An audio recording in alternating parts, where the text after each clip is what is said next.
I suffocated by the way. My girlfriend turns everyday life into a fairy tale. How can I tell her the truth without breaking her heart? Throw away because my main topic can be connected to my girlfriend's blog. I have been with my girlfriend for about 5 months. We've been casual friends since college, but only began dating after she graduated. We get along really well. When I say princess syndrome, I don't mean that she is spoiled or entitled, because she isn't. Her clothes seem to take over her life. She dresses like a sort of fairy tale princess on a near daily basis, excluding at work. Long, frilly skirts, lacy blouses, things like that. It works for her because she is very pretty and can pull it off. At first I found it to be very endearing, but then I became aware of how much time she spends on her outfits. She runs a blog that has a sizable amount of followers, and she is constantly posting outfit pictures, links to clothing items, and whatnot. She spends a few hours a day on her blog, at least. Then she spends time sewing items for new outfits or for her Etsy store. When we go out, we get a lot of stares at what she's wearing. I've also caught people sneaking pictures of her on their cell phones.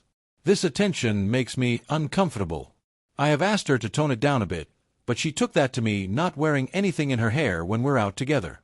I have told her several times that I love her just the way she is, but she seems to brush it off. I had hoped when she started her new job in the career of her choice that she would become more serious, but her new boss and coworkers encouraged her. I worry that people won't take her seriously, or miss how kind and intelligent she is. How can I talk to her about dressing more appropriately without hurting her feelings? Update 1. Too long, didn't read. Girlfriend dresses like a princess? How do I talk to her about it? Relevant comments. Commenter. Sounds like you have to get over your insecurities. This is her hobby, her interest, and she's getting positive reactions. You shouldn't be trying to change her, especially when it was something that initially drew you to her. Oh. I guess I'm having trouble seeing clothing as a hobby. I play video games as a hobby, but that doesn't cause strangers to take pictures of me when I'm trying to shop at the supermarket. I get your point that it initially drew me to her, because it did. That's fair. I guess I didn't think that it would be such a constant thing in her life, especially after she graduated. Commenter. So, you love her just the way she is, but you're assuming she'll take that to mean she should change how she is? That doesn't make sense. This is how she is. She enjoys dressing up like this. Shit, she posts outfit photos online because she enjoys it so much. Other people encourage her because they do like how she is. If you don't like the attention, ask her sometime to just go out with you while she's wearing a casual outfit, but keep in mind that she already loves what she's normally wearing. Oh. This is my problem. How do I ask her to dress more casually around me without her misinterpreting what I mean again, and also not hurting her feelings? I can think of ways to say one half of that, but it doesn't work with the other half. Commenter. If you love her the way she is, why do you want her to change? Just curious. Oh. She doesn't need all the frilly stuff, she'd still look like a princess. And it's one thing for an artsy college student to dress alternatively, but she's a 23-year-old woman now. I feel like her clothing masks how smart she is and makes her appear shallow. Is it for attention? I do think it's an attention thing. She says she doesn't care about what people think about her, but she spends so much time on her blog, replying to comments and such, I kind of doubt it. She also has told me that she loves being approached by little girls while she's dressed up, which definitely makes me think it's about attention. She doesn't dress inappropriately by those standards. She is well-groomed and doesn't show much skin. But is it appropriate to wear lacy dresses and flower crowns to the supermarket? Again, it attracts unnecessary attention. Update 2. I didn't plan on updating, but things changed. I realized from my last post that I needed to be more supportive, but also communicate on how she could dress down on certain occasions so we could both be comfortable. Well, I never got a chance to talk to her about it. Last week she called and wanted to stop by my apartment after work. When she got there, I offered to make dinner, but she said she couldn't stay and we had to talk. I jokingly asked if she was breaking up with me, and she looked really guilty. You can see where this is going. We talked about how we were in different places in life and had different goals for the future. Well, she talked, but I agreed. It was a pretty amicable breakup, even though I felt blindsided. We agreed to stay friends. I've never been dumped before, and it's fucking awful.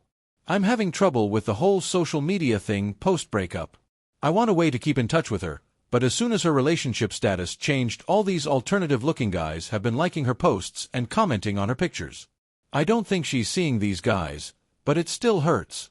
My friend wants to set me up on a date, but I don't know if it's a good idea. Relevant comments. Commenter. Fickle is the head that wears the flowered lace crown. It was never going to work out anyway. You had some laughs and some good times. Enjoy that and move on. Up. I understood some of her reasoning. Mainly, I want to move out of the city once my lease is up, and I wanted her to move in with me. I was worried about the long distance. She didn't want to leave the city though. She said something about me being controlling too, but I don't think that's the case at all. Block her. We agreed to stay friends, so I don't want to block her. Update 3.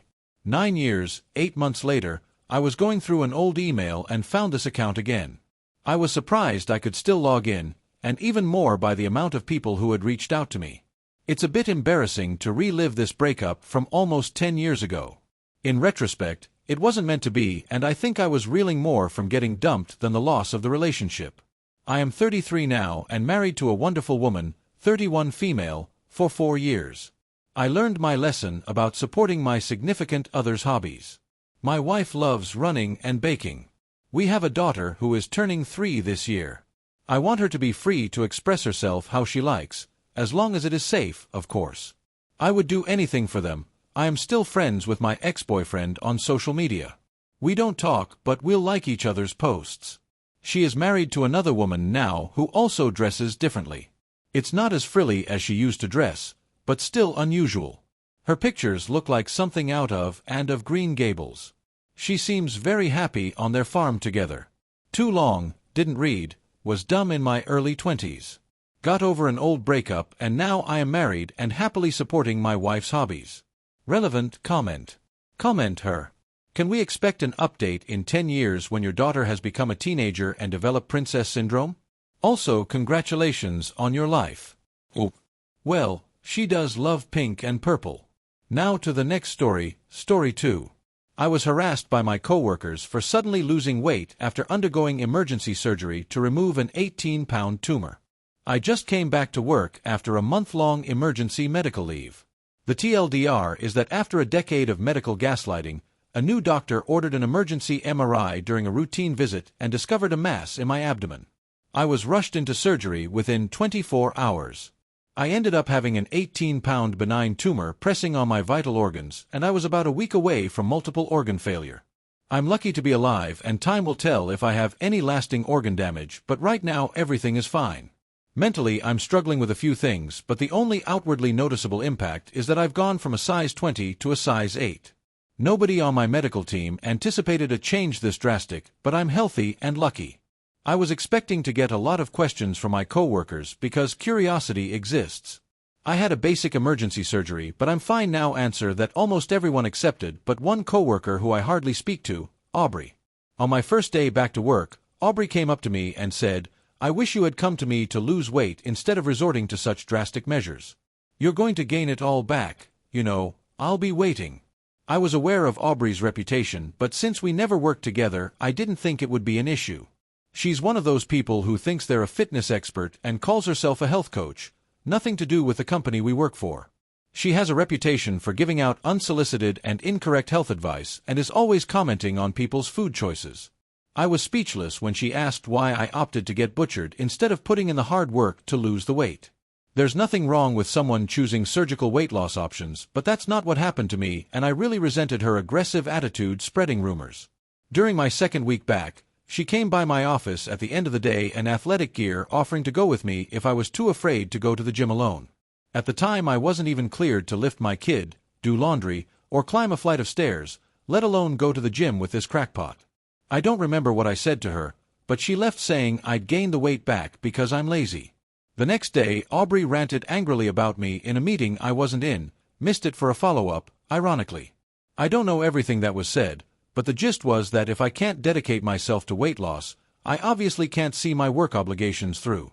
HR called for a red flag mediation. At our company, mediation can go against your bonus opportunities for the year. I have no idea why I'm in mediation when she's the one being an asshat. At the mediation, Aubrey stated that she was triggered by my new body, and I should have thought of other people's feelings and warned her before my surgery.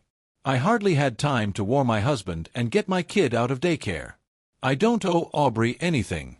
I have empathy that she's obviously struggling, but that does not excuse her behavior. HR said that while they can't ask me to explain my medical history, it might clear the air if I told her what kind of surgery I had and why. I said I wasn't obligated to share my medical information with anyone, and that Aubrey having bad coping skills doesn't entitle her to a coworker's personal health information. Their response was kind of, well, then we can't stop her from bullying you. After Thanksgiving, my doctor helped me put an ADA accommodation paperwork so I could work from home. I was having some mild complications from surgery, but also to avoid Aubrey. This company hates remote work, so they're really not happy. Aubrey still emails me workout videos and diet plans, and when I forward them to HR, their responses, noted, "Do you know when you're coming back to the office?" I've been thinking about escalating this to corporate with an employment lawyer. Is that overkill? I'm still in a sensitive place after my surgery, and I have no energy for this, especially since Aubrey is fixated on weight loss, which was the primary way doctors gassed me for years. I've been with this company for 5 years, and I'm just exhausted and disappointed in how they're handling this, and I won it over yesterday. Update 1. All I have to say for this update is hold on to your banana pants. I saw a lot of comments asking where management was in all this, so I'll address that first. My boss, George, was getting ready to retire while this was going on. George is roughly my grandfather's age, so this entire situation bewildered both him and his replacement, who he was training at the time. Both of them met with Aubrey's boss, because believe me, I was documenting everything she did from the jump, and they all assured me that Aubrey would be dealt with. None of them recommended the red flag mediation. That was HR's idea. I was given details of the meeting where Aubrey ranted about me, and it was horrible, but apparently Aubrey was asked to leave by her own boss while several other employees told her to stop, so managerial and in the office in general, people were trying to rein her in from many different angles. HR is where the ball dropped, and dropped hard. This company just has a poor HR structure and bad entry to mid-level HR. When Aubrey's boss referred her to HR regarding her negative behavior, HR took it upon themselves to consider it a mediation situation, which, remember, at our company can go against your bonus for the year. Despite communication from George, his replacement, and Aubrey's boss saying I wasn't in the wrong. When George found out about this, he spoke to the HR generalist manager, who said that my absence probably caused a lot of strain and extra work for Aubrey, when Aubrey's not even credentialed to do what I do. Management made a point to tell me how baffled and upset they were with HR's handling of the situation every time something came up. My company mentor was also a huge support during this time until she decided to take another job elsewhere. When my doctor extended my ADA work from home accommodation a second time, HR responded by telling me my attendance was a concern. I emailed their boss's boss, the HR director, and asked for clarification. He said I hadn't come into the office, so of course my attendance was a problem. I reiterated I had medical documentation stating that if WFH wasn't available, then they could refer to the FMLA documentation my medical team also sent. He replied that medical documentation, including both FMLA and ADA reasonable accommodations, doesn't hold much weight with the company. That's when I got a lawyer. Aubrey is a problem kind of drifted to the background when HR started their medical documentation doesn't matter campaign. On my lawyer's recommendation, I contacted the HR executive team, which is where this whole cursed situation came to light. And I did check with my lawyer about emailing this update, and they laughed and said I couldn't leave people hanging after all that. I called the chief HR officer, which for my company is going over like 5 people's heads, but I did it with George's and my new boss's blessings, who is the head of HR, and asked why my attendance was an issue when I had reasonable ADA documentation. She had no idea what I was talking about, so I filled her in on all of it, including the mediation meeting and Aubrey's harassment and the HR director, her direct report, saying medical documentation didn't hold any weight with the company. She was speechless and asked to meet with me and my lawyer as soon as possible. My lawyer hardly had to do anything during the meeting because the CHRO was horrified at everything I told her. I've never actually seen steam come out of someone's ears, but if it was physically possible, it would have happened here. My lawyer didn't need to say a word, but just nodded and smiled when the CHRO offered an extended paid medical leave so I could handle my recovery and said Aubrey constantly sending me fitness plans would be dealt with swiftly.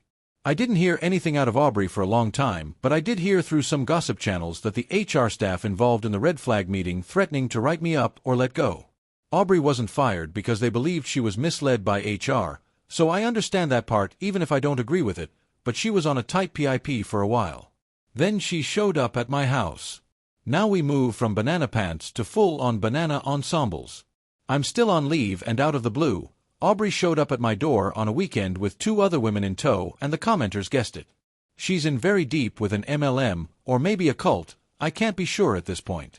Aubrey came over to demonstrate some workout techniques and give me some diet supplement samples and discuss a career opportunity because she was worried about my physical and professional health. She didn't make it past my mother-in-law, who has been a godsend right now. My mother-in-law made it clear where Aubrey could stick her demonstration, and they left in a hurry. I notified my lawyer and the CHRO, and suffice it to say, Aubrey is now a full-time wellness coach. I'm happy I went with my gut and got a lawyer because the company has changed so drastically over the last year with the toxic HR department encouraging behavior like Aubrey's and spreading false information about medical leave and time off. The company is almost unrecognizable. Also, with my boss and mentor both gone, I don't know if I'm going to go back once I'm medically cleared. The company is also undergoing a restructuring right now, and my department may end up distributed between other parts of the company or even other parts of the state. I have been looking at jobs and doing some resume drafting for a full-time remote position since it feels like it might be a better fit. But many thanks to the comments section and all the support. Update 2. I got an offer from a local company that's going fully remote with administration and management meeting up once a month. The salary was right, it's 90% remote, it's a good fit, so I'm happy with it. My role is HR adjacent as head of payroll. I reported to the COO and was hired by the CEO and COO. I walked into our first admin meeting and who is sitting across from me but the HR director who told me medical documentation doesn't matter and orchestrated my red flag meeting. Let's call him Bob. Bob is the interim HR director for this company. Bob looked very uncomfortable when he saw me. We went through some employee files, including several who are on maternity leave and 2 who were injured on a job site. Bob got quieter as we began reviewing medical documentation and approving paid leave. I smiled and looked him in the eye every time I asked, "And does Jill have her medical documentation?" "Great. Medical documentation holds a lot of weight. That's important stuff to have." He looked like he wanted to melt into a seat. At one point, he tried to argue against someone using their PTO to provide end-of-life care for a parent when they had ample PTO. I smiled and said, "You're right, our employee support fund should cover half this time.